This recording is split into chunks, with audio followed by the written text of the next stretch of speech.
The divorce papers sit on my kitchen counter next to the ovulation tests I'll never need. A quiet reminder that I destroyed everything before life could even begin. My name is Jennifer, and I'm 33 years old. 6 months ago, I lost my husband because I suggested using a sperm donor.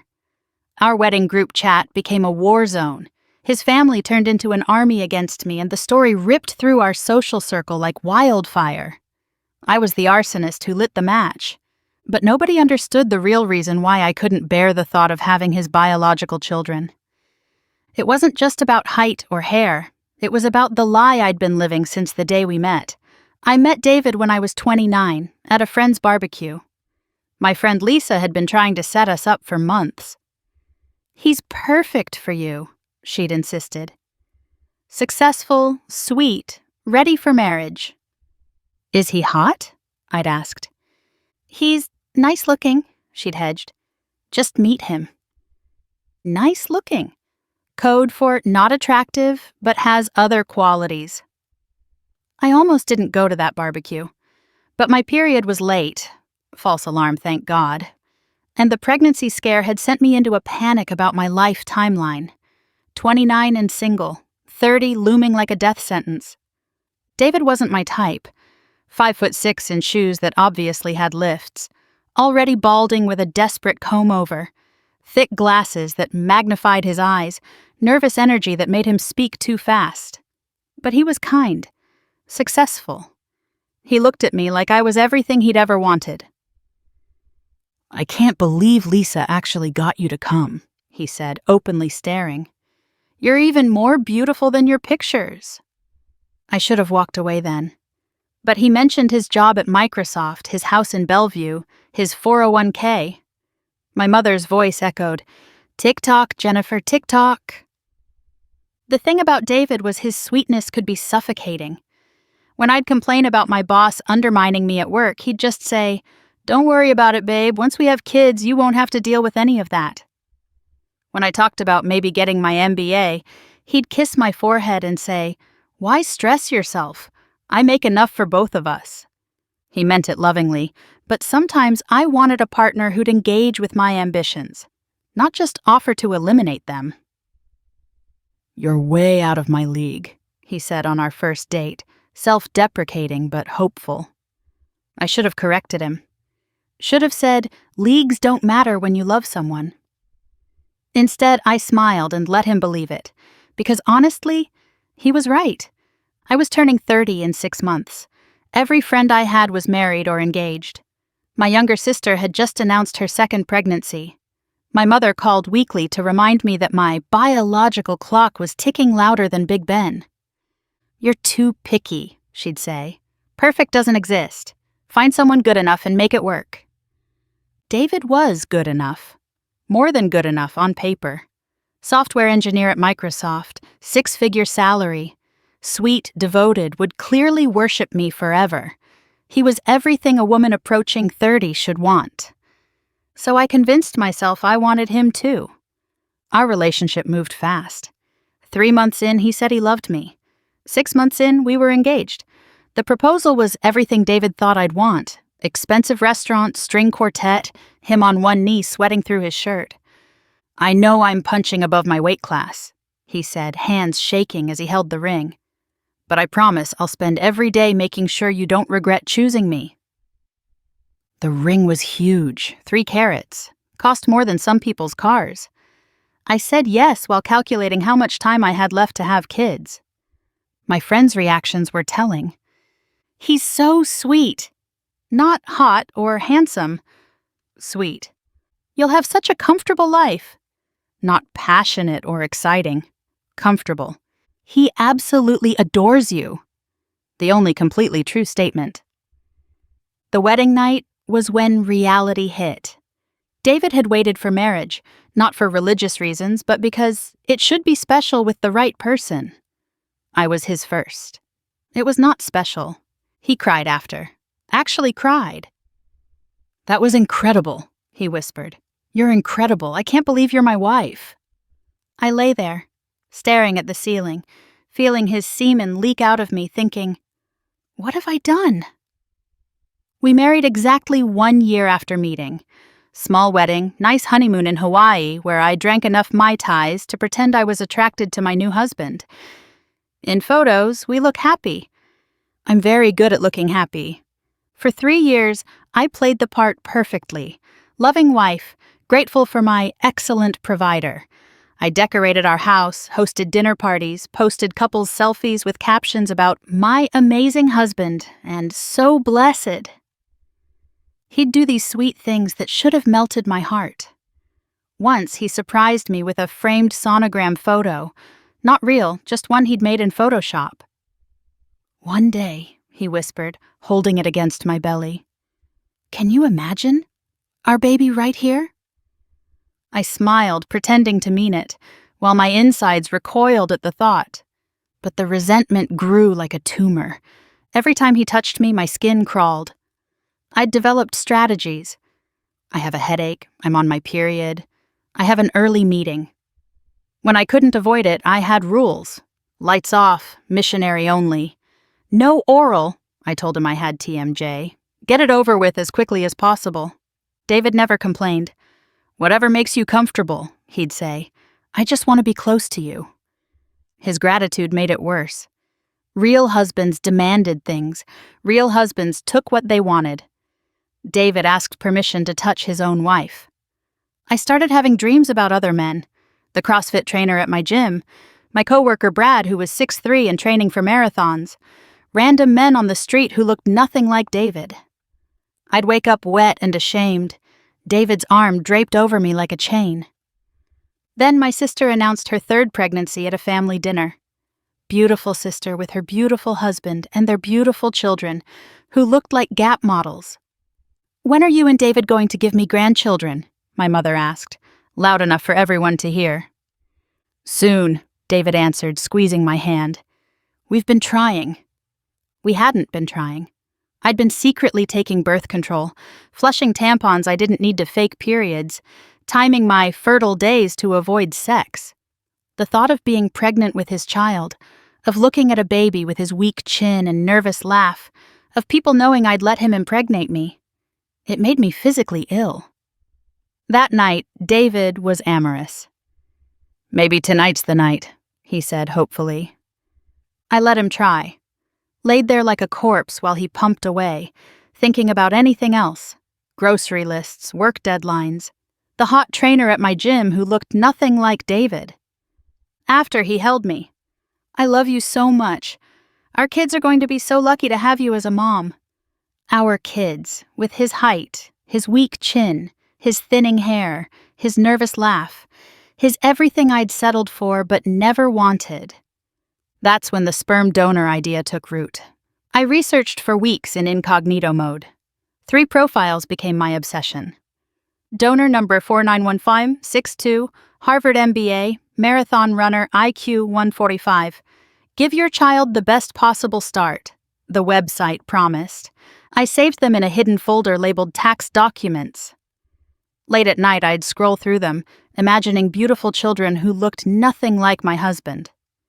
The websites made it seem so simple, so clinical. Optimize your family's future. That's what I was doing, right? Being a good mother? I practiced the conversation in my head 100 times. Made PowerPoints about genetic optimization. Researched statistics about height and success, about bullying and genetics. I was ready to present it like a business proposal. When I finally brought it up, I'd made David's favorite dinner. Lit candles, worn lingerie under my dress, the first time in months. I watched him eat, talking about his day, and felt something I couldn't quite name. I remember thinking how safe he felt. Not thrilling, not passionate, but safe. Like a warm blanket on a cold night. Maybe that should have been enough. "I've been thinking about our future," I started carefully. "About kids." His whole face lit up. "Really? Oh, Jen, that's amazing. I've been hoping I know you wanted to wait, but I think we should use a sperm donor." The silence was deafening. His fork clattered to his plate. "I don't understand," David said slowly. "You want to have a baby? But not with me?" I want to have a baby with you, I insisted, using the language I'd practiced. Just, why not give our child the best possible start, genetically speaking? I want to have a baby with you, I insisted. Just not biologically. You'd still be the father. But not the real father. Biology doesn't make you real. Stop. His voice was sharper than I'd ever heard it. Just stop. Do you think I'm stupid, Jennifer? I'd never seen him angry before. It was unsettling, like watching a puppy bare its teeth. I know I'm not tall. I know I'm not handsome. I know I'm lucky you even looked at me twice. But I thought you loved me anyway. I do love you. No. He stood up, hands shaking. You don't. You can't. Because if you loved me, you wouldn't be disgusted by the idea of our children looking like me. The word disgusted hit like a slap, because it was true. That's not, I'm thinking about what's best for them. Bullshit. Another first. David never cursed. You're thinking about yourself, about having to tell people I'm the father, about having short kids with glasses. David, please. 3 years, he said quietly. 3 years I've wondered why you flinch when I touch you, why you never initiate sex, why you close your eyes when we make love. I told myself I was imagining things, that I was just insecure. But I wasn't, was I? I couldn't answer. You've been settling for me this whole time, and now you want me to pay for another man's sperm so you don't have to settle genetically too. When he put it like that, it sounded terrible. But wasn't honesty better than living a lie? It's my body, I tried weakly. My choice. You're right, he said. It is your choice, and this is mine. I want a divorce. The word hit like a physical blow. David, wait! I'm done waiting. He pulled out his phone, started recording. Say it again. Tell me why you want a sperm donor. Why are you recording? Because my family won't believe me otherwise. They all think you're perfect. Beautiful Jennifer who chose their ugly son. They need to hear what you really think of me. I never said you were ugly. You said everything but. Go on. Tell the camera you want tall sperm, athletic sperm, sperm that won't make short, balding babies like me. Stop it. Why? It's the truth, isn't it? The truth you've been hiding for 3 years? He left that night with 2 suitcases and his dignity. The video went to his family group chat. Within an hour, my phone was exploding. My own friends were split. Some understood the practical aspect. If you're going to have kids, might as well optimize, my friend Melissa said. But even she admitted it was kind of harsh. Others were brutal. You married him, my sister said. You don't get to pick and choose which parts of him you want. The divorce was quick. No kids, clean split. David was generous. Let me keep the ring, didn't fight for alimony, despite being the primary earner. His lawyer said he just wanted it over. I thought I'd feel free. Instead, I felt empty. 6 months later, I'm dating again. This time, I'm not settling. I swipe left on anyone under 6 feet, anyone with thinning hair, anyone who doesn't have the genetics I want to combine with mine. But the men I match with aren't interested in marriage. They sleep with me, sure. Tell me I'm beautiful, absolutely. But they don't look at me the way David did. Don't text good morning every day. Don't plan futures with me. I used to get texts that said, good morning, beautiful. Now I get you up. You're fun, the last one said after I hinted at exclusivity. But you're not really wife material. You're like 33 and divorced? That's a lot of baggage. The irony isn't lost on me. Last week I ran into David's sister at Whole Foods. She looked at me like I was contagious. He's doing great, by the way, she said coldly. Since you didn't ask. I'm glad, I managed. He's dating someone new, Sarah. She's a teacher. Sweet girl, adores him. That's nice. She's pregnant, she added, twisting the knife. They're so excited. David's going to be an amazing father. Pregnant. After 6 months. With his baby. His short, potentially balding baby that some woman was thrilled to carry. I went home and cried until I threw up. Then I opened my laptop and looked at the sperm donor sites again, scrolled through perfect genetic specimens I could afford now that I was single, thought about having a beautiful baby alone.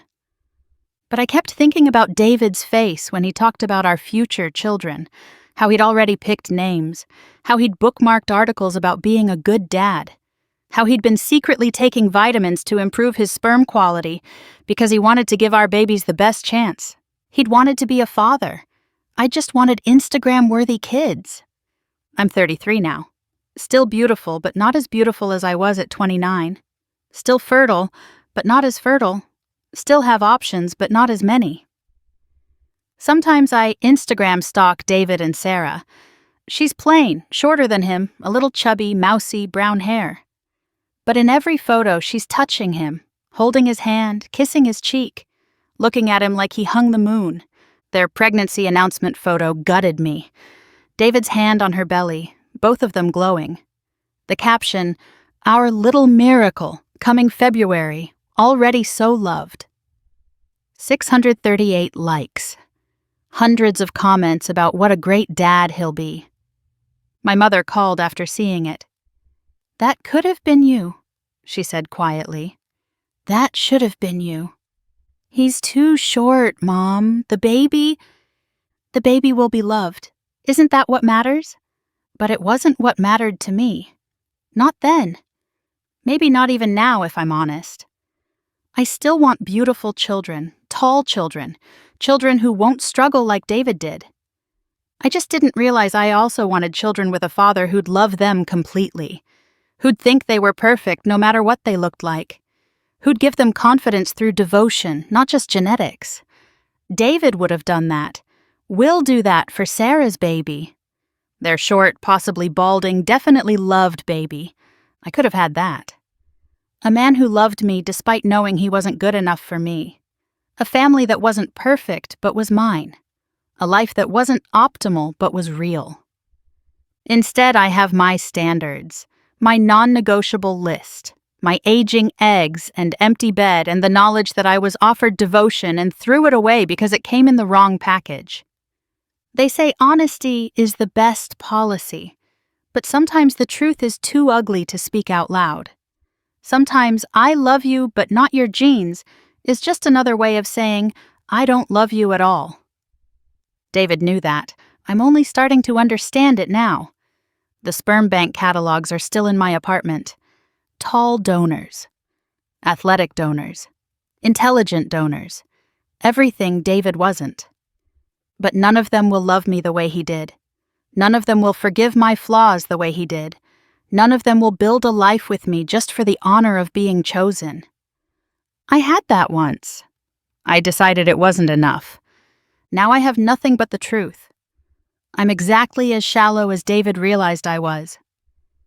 And in the end, that shallowness is all I have left.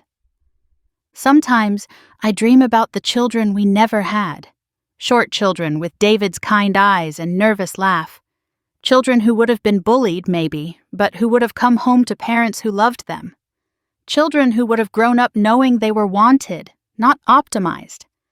I wake up from those dreams in my empty bed, check my fertility app, and swipe through dating profiles of men who will never love me like the one I threw away.